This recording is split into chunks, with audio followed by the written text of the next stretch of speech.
नमस्कार दोस्तों, स्वागत है आपका BMJ एकेडमी में। दोस्तों, बिहार दरोगा प्रीलिम्स एग्ज़ाम 2023 के प्रैक्टिस सेट सीरीज़ के पिछले वीडियो में हमने मॉडल सेट 2 के 95 प्रश्नों को देखा।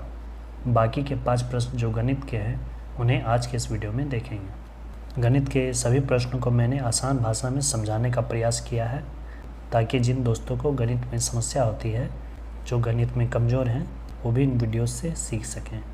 तो आइए दोस्तों शुरू करते हैं। पहला प्रश्न है, 144 रेडियो को बेचने पर एक दुकानदार को 96 रेडियो के विक्रय मूल्य के बराबर हानि होती है, तो उसका प्रतिशत हानि ज्ञात करें। दिया हुआ है कि 144 रेडियो को जब बेचता है तो 96 रेडियो का जितना विक्रय मूल्य से प्राप्त हुआ उतना उसको हानि हो जाती है। यहाँ पे मान लेते हैं कि एक रेडियो का विक्रय मूल्य x रुपये है, ठीक है। तो 144 रेडियो को उसने बेचा, तो 144 रेडियो का विक्रय मूल्य कितना हो जाएगा? 144 × x। अब कह रहा है कि हानि जो हुई है वो 96 रेडियो के विक्रय मूल्य के बराबर हुई है।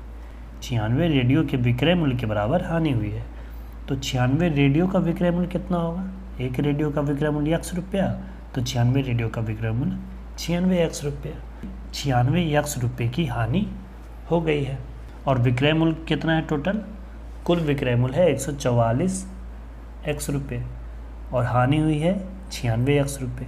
तो क्रय मूल्य कितना हो जाएगा 144 रेडियो का। अब चूंकि हानि हो रहा है तो क्रय मूल्य बराबर होता है विक्रय मूल्य प्लस हानि।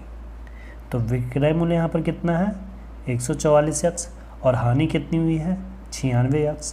तो इन दोनों को ऐड कर देंगे, आ जाएगा 240 x। यानी कि 144 रेडियो उसने 240 x रुपये में ख़रीदा था, जबकि बेच दिया उसे उसने 144 x में। तो इससे 96 x रुपये की हानि हो गई। तो यहाँ से हमें क्रय मूल्य मिल गया 144 रेडियो का, कितना हो गया वो 240 x रुपये। अब हम हानि प्रतिशत निकाल लेंगे। हानि प्रतिशत बराबर क्या होता है? हानि गुना 100 बटा क्रय मूल्य। हानि कितनी हुई है 96 x रुपये की गुना 100, और क्रय मूल्य कितना आया है 144 का 240 x। यहाँ से x कैंसिल, यहाँ से 0 0 कैंसिल, और ये 24 चक 96, तो 4 गुना 10 40%। इस सौदे में दुकानदार को 40% की हानि हुई। एक निश्चित दूरी वाली सड़क पर एक कार की सामान्य औसत गति 50 किलोमीटर प्रति घंटा है।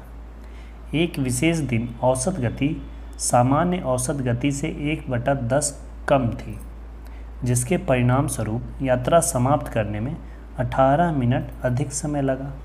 तो सड़क की यह दूरी किलोमीटर में ज्ञात करनी है। देखिए, मान लेते हैं कि ये दूरी है A से B, इसे तय करना है। नॉर्मल जो इसकी स्पीड थी V1, ये है इसकी 50 किलोमीटर प्रति घंटा। अब कह रहा है कि एक विशेष दिन कार की जो गति है वो औसत गति जो है उससे 1/10 कम थी।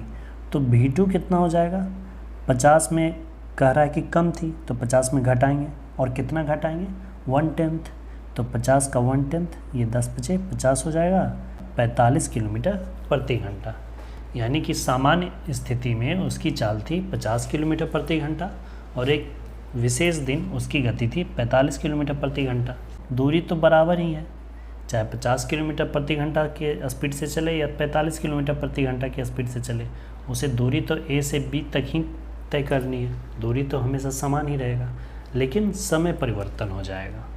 जब स्पीड ज़्यादा होगी तो समय कम लगेगा, स्पीड कम होगी तो समय ज़्यादा लगेगा। तो जब 45 किलोमीटर प्रति घंटा की स्पीड से चला तो उसे 18 मिनट का अधिक समय लगा, ठीक है। तो अब ये मान लेते हैं कि 50 किलोमीटर प्रति घंटा की स्पीड से जब वो चला रहा था अपने सामान्य औसत गति में, तो उसे t समय लगा। तो दूरी कितना हो जाएगा? दूरी बराबर क्या होता है? चाल गुना समय। चाल है 50 किलोमीटर प्रति घंटा और समय मान लिए t। अब उतना ही दूरी तो तय किया है दूसरे केस में भी, चाहे स्पीड कम हो, दूरी तो उतना ही तय किया है। तो उसमें दूरी बराबर क्या हो जाएगा? चाल गुना समय। चाल इस समय कितना है 45 किलोमीटर प्रति घंटा, और समय कितना लग गया है? समय लगा है 18 मिनट ज़्यादा। तो t जितना लगा उसमें प्लस कर देंगे 18। अब ये 18 मिनट है, अब इसे घंटा में चेंज करने के लिए 18/60 कर देंगे। अब ये करने के बाद अब इसे हमें सॉल्व करना है। यहाँ से ये कट जाएगा 10 पचे 50 और ये कट जाएगा 9 पचे 45। तो ये आ गया 10t और ये आ गया 9t प्लस 9 गुना 18/60।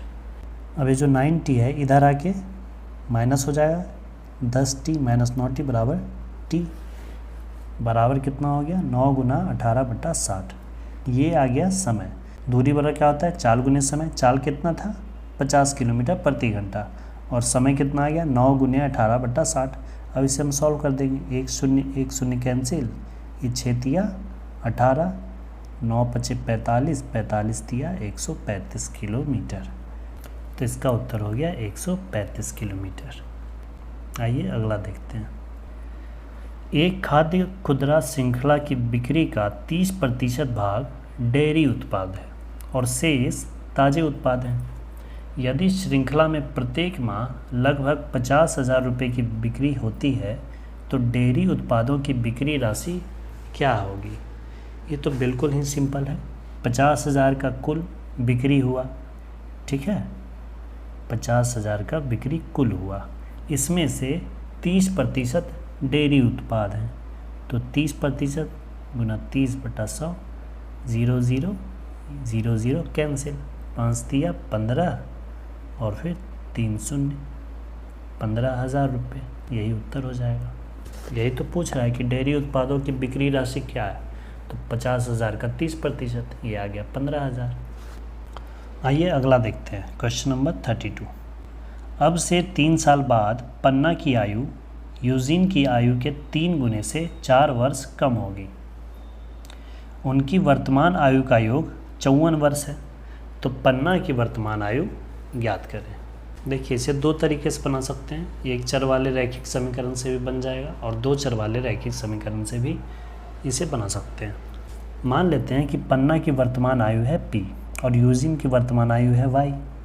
तो 3 वर्ष बाद उनकी आयु क्या होगा, 3 ऐड कर देंगे, p + 3 और y + 3।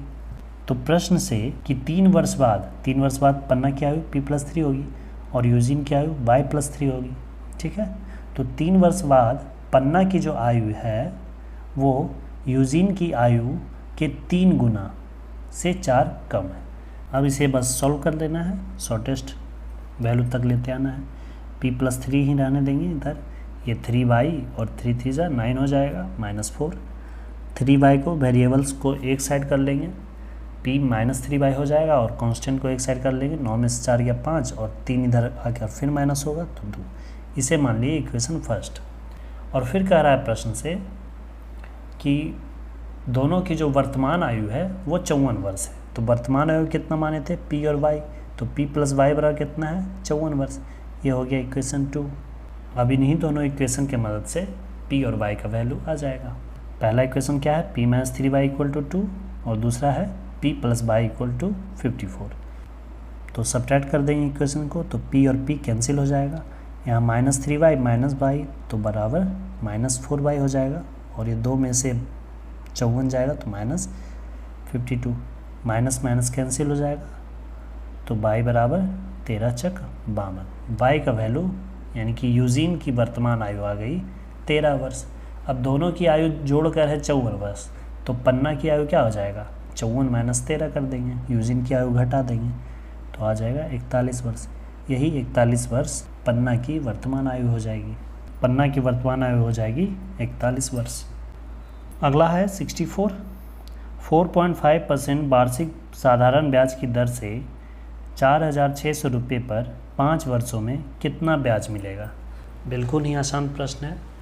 देखिए प्रिंसिपल दिया हुआ है 4,600 रुपये, इंटरेस्ट रेट दिया हुआ है 4.5% और टाइम दिया हुआ है 5 ईयर्स। निकालना है SI। तो SI = PRT/100। P की वैल्यू 4600, R की वैल्यू 4.5 और T की वैल्यू 5/100। 00 00 कैंसिल हो गया। अब इसे मल्टीप्लाई करके आ जाएगा 1035 रुपया। ये आपका साधारण ब्याज आ गया। तो ये थे दोस्तों मॉडल सेट 2 के गणित के प्रश्न। आई होप कि वीडियो आपके लिए हेल्पफुल हो और आपने इससे कुछ सीखा हो। दोस्तों वीडियो हेल्पफुल लगी तो अपने स्टडी ग्रुप्स में भी शेयर करें। वीडियो को अंत तक देखने के लिए धन्यवाद दोस्तों। जय हिंद, वंदे मातरम।